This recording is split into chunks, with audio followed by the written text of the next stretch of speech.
શરૂઆતમાં કીધું વિદ્યાર્થી મિત્રો કે આ ટોપિકની અંદર ધ્યાનમાં રાખવાની બાબતોને મેં એક જ વિડીયોની અંદર ટ્રાય કર્યું છે પૂરો લેવાની, કે જેની અંદર આકૃતિ અને આલેખ દોરતી વખતે ધ્યાનમાં રાખવાની બાબતો કઈ છે એ જણાવો.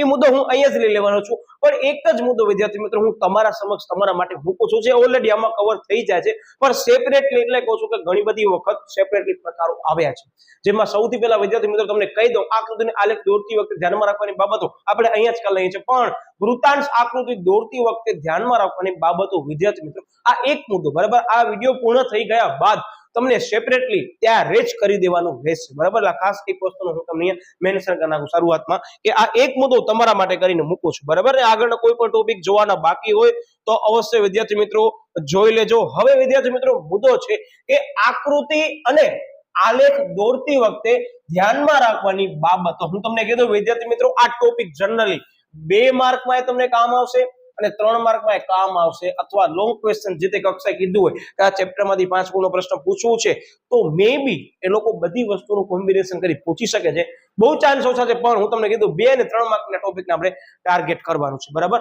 હવે આ મુદ્દો સમજાવતા પહેલા હું તમને કહી દઉં કે પહેલા આપણે સૌથી પહેલા સમજૂતી લેશું મુદ્દો કે કેમ પરીક્ષાની અંદર લખવાનું છે, મુદ્દાને અનુરૂપ ક્રમ મારી રીતે મેં ક્યાંક ફેરફાર કર્યા છે.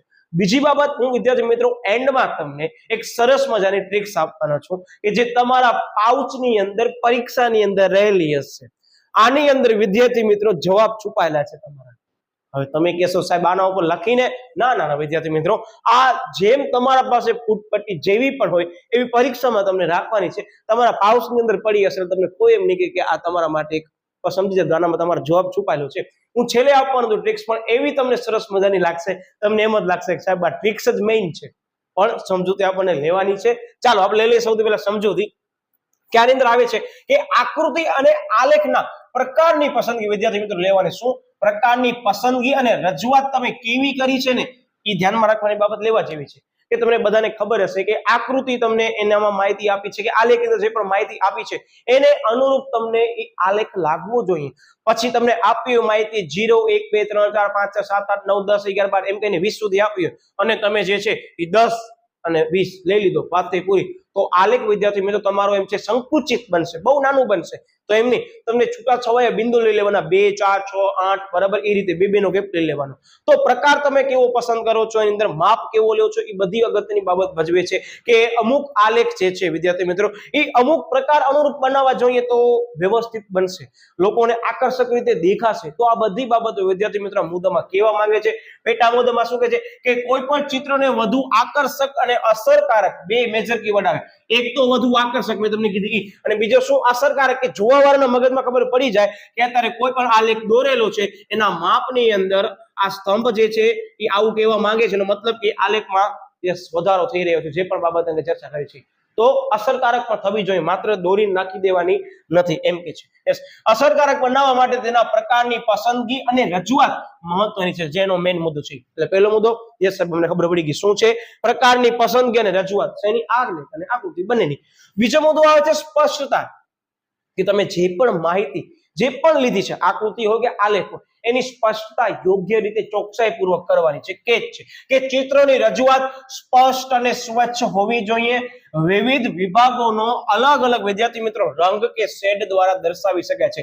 કે તમે સાંભળ્યું હશે સ્ત્રી પુરુષ વચ્ચેનું પ્રમાણ છે અને તમે આસપાસની સ્તંભાકૃતિ દોરી છે અથવા વિભાજિત સ્તંભાકૃતિ દોરી છે વિદ્યાર્થી મિત્રો, તો અલગ પ્રકારનો શેડ કરવો પડે કે સ્ત્રીની માહિતી નોર્મલ શેડમાં છે, પુરુષની માહિતી એનામાં ચેક્સીસ કરેલા છે, આવી રીતે ઊભી આડી લાઈન, તો દર્શાવવું પડે જેથી સ્પષ્ટ ખબર પડે કે આ આલેખની અંદર આસપાસની સ્તંભાકૃતિ દોરી છે તો કયો સ્તંભ શું દર્શાવે છે એ રીતે બરાબર. યસ. પછી ત્રીજા નંબરનો મુદ્દો આવે છે ચોક્કસ સ્કેલ માપ. આપણે સમજાતા યાદ છે ચોક્કસ સ્કેલ માપ, આ આગળ ચર્ચા કરી લીધી છે ફાસ્ટ ટ્રેક રિવિઝન સિરીઝની અંદર કે આલેખ કેમ દોરાય. આ વિદ્યાર્થી મિત્રો અવશ્ય એકવાર સેપરેટલી મૂકી છે, જોઈ લેજો કે તમે કોઈ પણ આલેખની અંદર કમ્પલસરી સ્કેલ માપ લેવું જરૂરી છે. આલેખ સ્કેલ માપ વિના આલેખ દોરવું અશક્ય છે. આપણે જે છે તફાવતો પર ચર્ચા કરી લીધી છે. તો એ કેમ દોરાય કે 10 સેન્ટીમીટર બરાબર વિદ્યાર્થી મિત્રો કેટલી માહિતી આપેલી છે, કે 10 સેન્ટીમીટર બરાબર આટલા એકમ, બરાબર કે આટલા એકમ બરાબર આટલા સેન્ટીમીટર તો દર્શાવવું પડે. તો વિદ્યાર્થી મિત્રો ધ્યાન રાખજો, આમાં કીધું જ છે કે આંકડાના આધારે આકૃતિ કે આલેખનું સ્કેલ માપ લેવું જોઈએ, જેથી તે ચિત્ર યોગ્ય કદનું બને છે. અને સ્કેલ માપ એટલે ખબર છે ને કે તમે 0 થી 5 નું અંતર લીધું, તમે લખ્યું કે 0 થી 5 બરાબર એટલે કે 1 એકમ, તો તમને બાકીના બધા એકમને એ રીતે સ્કેલ માપને ધ્યાનમાં લઈ દર્શાવવું પડશે. આ ધ્યાન રાખજો. આની ચર્ચા તમને અત્યારે એમ લાગશે બસ શું ચર્ચા કરી રહ્યા છો, પણ જે લોકો ફાસ્ટ ટ્રેક રિવિઝન સિરીઝનો વિડીયો જોયો છે ને કે આલેખ કેમ દોરાય, એ અવશ્ય એકવાર જોઈ લેજો, એના પછી તમને ખબર પડશે કે સ્કેલ માપ કેટલો બધો અગત્યનો ભાગ ભજવે છે. બીજી બાબત વિદ્યાર્થી મિત્રો, જનરલી તમારા સાહિત્યની અંદર આકૃતિની અંદર સ્કેલ માપ ફરજિયાત પ્રમાણમાં નથી બનાવવાનો, પણ બનાવશો તો હિતાવહ રહેશે. એટલે જ મેં ત્યાં કહી દીધું છે કે સ્કેલ માપ હું મારા દરેક વિદ્યાર્થીને કહી દઉં કે વૃત્તાંશ આકૃતિ સિવાય બધામાં સ્કેલ માપ લખી નાખવાનું, ગમે તેટલા માર્ક્સમાં પૂછાણું પણ તમે સેફ સાઈડ રહી શકો છો, બરાબર, એટલે આ ખાસ ધ્યાન રાખજો. યસ, પછી મુદ્દો આવે ચોથા નંબરનો, એ આકૃતિ કે આલેખ બંને ધરી પરની વિગતો સ્પષ્ટ દર્શાવવી જોઈએ, કે બંને ધરી ઉપર જે પણ વિગત છે એ સ્પષ્ટ દર્શાવવી જોઈએ, કે એક શખ્સ ઉપર કયો ચલ રહેલો છે, વાય અક્ષ ઉપર કયો ચલ રહેલો છે, કેવી રીતે દર્શાવવામાં આવ્યું છે, એનો યોગ્ય અંતર પણ હોવું જોઈએ. તમે અંતરમાં પણ ફેરફાર ન કરી શકો વિદ્યાર્થી મિત્રો, કે બે સ્તંભો વચ્ચે તમે બે કાપા મૂક્યા છે તો બાકીના બે સ્તંભ દોરો કે ત્રણ સ્તંભ દોરો, બધાની વચ્ચે યોગ્ય અંતર મુજબ કાપા મૂકવા પડશે. તો જ વિદ્યાર્થી મિત્રો એ આકૃતિ કે આલેખ હશે એનું યોગ્ય રીતે નિદર્શન તમે કરી શકશો. કે વધારો ઘટાડો થાય છે તો આ બધી વસ્તુને ધ્યાનમાં લેવામાં આવે છે. એટલે કે જ છે આની અંદર જો કે આકૃતિ હોય કે આલેખ હોય તેની બંને ધરી પરની વિગતો સ્પષ્ટ રીતે દર્શાવી જોઈએ, બહુ ઈઝી વસ્તુ છે, બરાબર. ઓકે, પછી આ જે આંકડાકીય માહિતીનો સ્ત્રોત, તમે આંકડાકીય માહિતી ક્યાંથી લીધી છે એ સ્ત્રોત દર્શાવવું પડશે. તમે બધી જગ્યાએ વિદ્યાર્થી મિત્રો નોટ કર્યું હશે, ન કર્યું તો હવે જોજો કે ન્યૂઝપેપર ની અંદર કોઈ પણ ન્યૂઝની ચેનલ ની અંદર કોઈ પણ પ્રકારનો આલેખ દર્શાવ્યો હશે તો નીચે લખેલું છે સોર્સ XYZ ગવર્મેન્ટલ ઓફિસ, કે ભાઈ વસ્તી ગણતરીના આંકડા મુજબ લેવામાં આવ્યો છે. આ તમારા પાઠ્યપુસ્તકમાં પણ અમુક જગ્યાએ આપેલું છે કે સ્ત્રોત અહીંયાથી લેવામાં આવ્યો છે. તો જ્યારે પણ વિદ્યાર્થી મિત્રો આવા પ્રકારનો તમને આલેખ કે આકૃતિ 5 માર્ક્સમાં પૂછાય છે તો વિશ્લેષણમાં આ મુદ્દો એક પોઈન્ટ આઉટ કરાય કે આ આકૃતિ કે આલેખ જે છે આ સ્ત્રોત ઉપરથી લેવામાં આવી છે. કારણ કે સ્ત્રોત વિદ્યાર્થી મિત્રો એ આકૃતિ કે આલેખનો એક આધાર જે છે એ રજૂ કરે છે, એવિડન્સ, કે એક ઓથેન્ટિક માહિતી લેવામાં આવી છે ઓથેન્ટિક જગ્યાએથી, અને જ્યાંથી લીધેલી છે ત્યાં માહિતીની અંદર ફેરફાર થશે તો અમે ત્યાંથી લીધેલ છે. તો આમ સ્ત્રોત દર્શાવવો પણ વિદ્યાર્થી મિત્રો જરૂરી છે. જો કે છે આની અંદર કે આકૃતિ કે આલેખ જે આંકડાકીય માહિતી માટે રજૂ કરાયા છે તે માહિતી તથા તેનો સ્ત્રોત દર્શાવવાથી આકૃતિ કે આલેખની વિશ્વસનીયતા, મેં તમને કીધું ઓથેન્ટિકેશન, બરાબર, વિશ્વસનીયતા વધે છે. કે આકૃતિ કે આલેખની વિશ્વસનીયતા શેના કારણે વધે છે તો સ્ત્રોતના કારણે વધે છે. આ એક માર્કનો પ્રશ્ન, બરાબર. ઓકે, અને તે ચિત્ર અધિકૃત બને છે કે ના યાર આ ચિત્ર ખરેખર કોઈક જગ્યાએથી સારા એવા પ્રમાણમાં લેવામાં આવ્યું છે, ગવર્મેન્ટલ સોર્સ છે તો સાચી જ માહિતી હશે. તો વિદ્યાર્થી મિત્રો વસ્તી ગણતરીના માહિતી છે તો બધી માહિતી ત્યાંથી લેવામાં આવે છે અને એના ઉપર સંશોધન કરવામાં આવે છે, બરાબર. ઓકે, તો અધિકૃત બનાવવા માટે અને વિશ્વસનીય બનાવવા માટે સ્કેલ માપ હોવું જરૂરી છે. આ એક માર્ક માટે, બરાબર. આંકડાકીય માહિતી ગણવાની રીત દર્શાવવી પડે કે ભાઈ તમે કઈ રીતથી ગણતરી કરેલ છે. હવે તમે કહેશો સાહેબ આ રીત અહીંયા ક્યાંથી આવી, અમને તો આખા ચેપ્ટરમાં ક્યાંય જોવા નથી મળી. પણ તમે આગળ અભ્યાસ કરી કે ધોરણ 10, ધોરણ 9, ધોરણ 11, ધોરણ 12 માં પણ આવશે. જેને આંકડાશાસ્ત્ર રાખ્યું છે કાર્લ પિયર્સનની રીત, ગુણન પ્રઘાતની રીત, બરાબર, સ્પીયરમેનની રીત.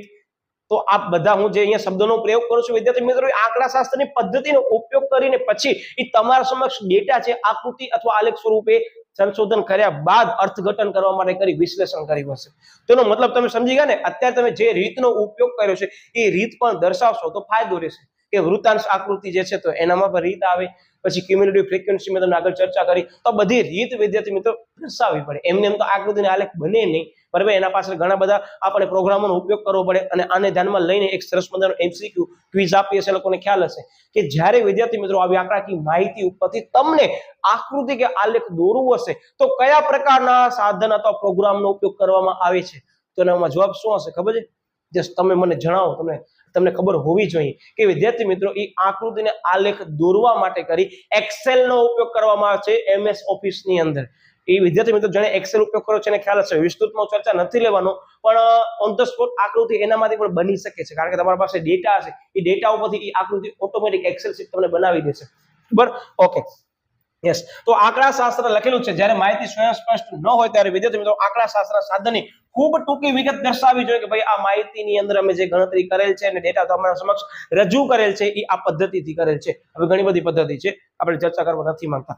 તો વિદ્યાર્થી મિત્રો આ તો આકૃતિ અને આલેખ દોરતી વખતે ધ્યાનમાં રાખવાની બાબત હું ફરી પાછો કહી દઉં. આ આખા ક્વેશ્ચન ને એક જ ક્વેશ્ચન તરીકે મેં લીધું છે. વૃત્તાંશ આકૃતિ વાળો એક જ મુદ્દો તમારા ઉપર મૂકું છું કારણ કે પૂછાઈ ગયો છે, કામનો મુદ્દો છે. એટલે હવે તમે કહેશો સાહેબ શરૂઆતમાં તમે કહી દીધું અમારા મગજમાં એમ થતું એવી રીતે શું ટ્રિક્સ હતી કે તમે ફૂટપટ્ટી બારે કાઢી. હવે ફૂટપટ્ટીનો પ્રકાર છે ને બસ આકૃતિ આલેખનો પ્રકાર જોઈ લો. આ માત્ર તમારી સમજૂતી માટે લઉં છું. બીજી બાબત આ મુદ્દાને ધ્યાનમાં લઈ લો. સૌથી પહેલા આકૃતિ અને આલેખના પ્રકાર અને પસંદગી જોઈ લો. પ્રકાર અને પસંદગી અને રજૂઆત આ માત્ર તમારી સમજૂતી માટે નથી લેતો પણ યાદ રાખવાની ટ્રિક્સ માટે લઉં છું. પ્રકાર જોઈ લીધો ને, સ્ટીલનો છે, બરાબર, ઓકે. બીજી બાબત સ્પષ્ટ તમે જોઈ શકો છો કે આ તમે ફૂટપટ્ટી દેખાતી હશે, બરાબર, હું વધારે પ્રમાણમાં ઝૂમ નહીં કરી શકું. એના ઉપર જોઈ લો સ્પષ્ટ રીતે બધી વિગતો દર્શાવેલી છે. ત્રીજો મુદ્દો ચોક્કસ સ્કેલ માપ. આ તમે કોઈ પણ પ્રકારની ફૂટપટ્ટી જોશો ને આટલા સેન્ટીમીટરની હશે ને એવી જ રીતે એ લોકોએ આ માપ દર્શાવેલા છે. ચોક્કસ સ્કેલ માપ આનામાં લીધું છે. કોના સંદર્ભમાં? ફૂટપટ્ટીના સંદર્ભમાં. હવે તમે કહેશો સાહેબ આવું શું કામ તમે અમને કહો છો ટ્રિક્સ માટે? તમારી પરીક્ષાની અંદર તમારા પાઉચમાં રહેલી હશે, બરાબર, લખવાનું નથી પણ જવાબ ઓટોમેટિક સાહેબ અમને દેખાય છે. બીજી બાબત જુઓ પછી આવશે આકૃતિ અને આલેખની બંને ધરી પરની વિગતો સ્પષ્ટ દર્શાવે છે. અહીંયા શું છે? બંને ધરી પરની વિગતો આકૃતિ આલેખમાં x અને y અક્ષ. અહીંયા શું છે સાહેબ? બંને ધરી છે જ. આ રી જોઈ લો, અહીંયા સેન્ટીમીટરમાં આપેલું હશે ને અહીંયા મીટરની અંદર આપેલું છે. તો આ બે ધરી આનામાં પણ છે. આ સમજાવવા માટે છે. પરીક્ષામાં આ સેન્ટીમીટર અને મીટર વાળો મુદ્દો લખતા નહીં. પછી આવે છે વિદ્યાર્થી મિત્રો આ આંકડાકીય માહિતીનો સ્ત્રોત. હવે આ સ્ત્રોત આમાં નથી લખેલો પણ હા કદાચ તમારા પાસે આવા પ્રકારની કોઈ ફૂટપટ્ટી હશે તો આવા પ્રકારના પાછળ ટેબલ હશે અથવા સ્ત્રોત હશે. એટલે ટૂંકમાં આ સ્ત્રોત એક યાદ રાખવાનું છે. આંકડાકીય માહિતી ગણવાની રીત દર્શાવવી જોઈએ કે આ સેન્ટીમીટર તમે જોઈ શકો છો અત્યારે તમને મે બી વિઝિબલ ન હોય તો ઝૂમ કરવું હોય તો કરી શકો છો. ઉપર સેન્ટીમીટર આપેલું છે, નીચે મીટરમાં આપેલું છે. તો આ રીત પણ આપેલી છે. તો આનામાં છે ટૂંકમાં સાહેબ એક આખી ફૂટપટ્ટી અમારા બધા પોઈન્ટ કવર કરી લે છે. હવે તમને પરીક્ષાની અંદર શું કરવાનું છે સાહેબ? અમને થોડુંક વિચારવાનું છે કે અમારા પાસે જવાબ તો રહેલો છે પણ સાહેબ તમે કીધું એક વખત પરીક્ષા વખતે આ જોવાનું રહેશે. એટલે વિદ્યાર્થી મિત્રો આ ટ્રિક્સ આપવાનું મારો ઇન્ટેન્શન ઈ જ છે. સમજૂતી લઈ લીધી છે. હવે હું ટ્રિક્સ એટલે આપું છું કે પરીક્ષાની અંદર આ મુદ્દો સાહેબ નહીં ભૂલાય કારણ કે અમારા પાઉચમાં પડી હશે. ન હોય તો લઈ જજો, આજુબાજુ વાળા પાસે માંગવાનું નથી. એટલે ટૂંકમાં આવી રીતે વિદ્યાર્થી મિત્રો આપણે મુદ્દો કરવાના છીએ. તમે સમજી ગયા ને? એટલે આ મુદ્દાને હલકામાં ન લેજો, બરાબર. આ સારા એવા પ્રમાણમાં આવી શકે છે એવો મુદ્દો છે. બોર્ડની અંદર ઘણી બધી વખત પૂછાયેલો મુદ્દામાંનો એક મુદ્દો છે 3 માર્કનો, બરાબર. એટલે ખાસ ધ્યાન રાખજો. એટલે મેં આવી ટ્રિક્સ લીધી છે. હા તમે તમારી રીતે ટ્રિક્સ બનાવી શકો છો. મેં એટલી ટ્રિક્સ લીધી કે મારી બાજુમાં આ વસ્તુ રહેલી હતી, મને સૂચ્યું કે ચાલો પાઠ આવા એવા પ્રકારના સાધનનો ઉપયોગ કે તમારી પરીક્ષાની અંદર આજુબાજુ જોવા મળી શકે, જેમ કે ફૂટપટ્ટી, પછી ઘડિયાળ મેં તમને કીધું હોય. તો આ બસ આપણે આવી જ ટ્રિક્સ લેશું, આજુબાજુ તમને જોવા મળશે. તમને કોઈ એમ નહીં કે આ તમે શું કરી રહ્યા છો કારણ કે ફૂટપટ્ટીમાં તમે જોઈ શકો છો, બરાબર, શું છે. એટલે ટૂંકમાં થોડોક વિદ્યાર્થીને એવું લાગો છે કે સાહેબ આ શું વાત કરો છો, પણ વિદ્યાર્થી મિત્રો આવી બધી ટ્રિક્સના ઉપયોગ કરવાના કારણે મને ડાયરેક્ટલી જોડાયેલા સ્ટુડન્ટ છે ને એ લોકોને ઘણા બધા લાભ થયા છે. કારણ કે મારા પાસે અત્યારે જે વિડીયો જોઈ રહ્યો છે વિદ્યાર્થી, હું એમ નથી માનતો કે બધા હોશિયાર હોય. હું બેસ્ટ ટુ એડવાન્સ છે કે અત્યારે મારા પાસે 0 થી કરી વિદ્યાર્થી હશે ને એને હું 100 સુધી લઈ જઈશ, બરાબર. એટલે આપણે આમ જ સમજૂતી આપવાના છીએ. આઈ હોપ વિદ્યાર્થી મિત્રો આ મુદ્દાની સમજૂતી તમને સરળતાથી સમજાઈ ગઈ હશે.